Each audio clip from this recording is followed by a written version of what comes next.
মার্কিন president Donald Trump ও Elon মাস্কের বিরুদ্ধে শনিবার যুক্তরাষ্ট্র জুড়ে বড় ধরনের বিক্ষোভ অনুষ্ঠিত হয়েছে। কেন্দ্রীয় সরকারের ব্যাপক হারে কর্মী ছাঁটাই এবং প্রেসিডেন্টের নির্বাহী ক্ষমতার যথেচ্ছ ব্যবহারের অভিযোগ সহ বিভিন্ন ঘটনার পরিপ্রেক্ষিতে এই আন্দোলন হয়। ডোনাল্ড ট্রাম্পের দ্বিতীয় মেয়াদে একদিনে এটাই সবচেয়ে বড় বিক্ষোভ। আন্দোলনের উত্তাপ ছড়িয়েছে ইউরোপের বিভিন্ন দেশেও।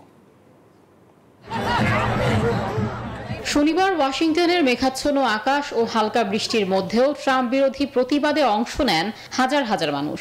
বেশ কিছু সংগঠন অংশ নেয় ওয়াশিংটনের ন্যাশনাল মলে। ওয়াশিংটন ছাড়াও অসংখ্য মানুষ বিক্ষোভ করেন নিউ ইয়র্ক ও লস এঞ্জেলেসে।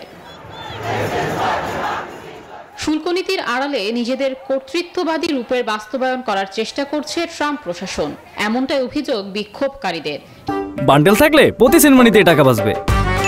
বিকাশ সেনমানি বান্ডেল কিনে জিতুন প্রতি লেনদেনে। শিক্ষক, শিল্পী, বিজ্ঞানী সহ সাধারণ গৃহিণীরাও অংশ নিয়েছিলেন এই বিক্ষোভে। এই শুল্ক নীতি শুধু আন্তর্জাতিক সম্পর্ক নয়, খাদ্য, প্রযুক্তি ও জ্বালানির দামকেও প্রভাবিত করছে বলে মত তাদের। শনিবারের এই বিক্ষোভের নামকরণ করা হয়েছে হ্যান্ডস অফ। যুক্তরাষ্ট্র ছাড়িয়ে ইউরোপের বিভিন্ন দেশেও ছড়িয়ে পড়েছে ট্রাম্প বিরোধী বিক্ষোভ। যুক্তরাজ্যের লন্ডন, ফ্রান্সের প্যারিস, জার্মানির ফ্রাঙ্কফুর্ট ও বার্লিনেও প্রতিবাদ করেছে শত শত মানুষ। বিশ্লেষকদের মতে নতুন বিভাজনের সূত্র হয়ে দাঁড়াচ্ছে যুক্তরাষ্ট্রের একতরফা শুল্ক আরোপ।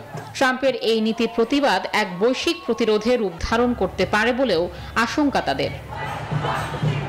Desk report, news 24।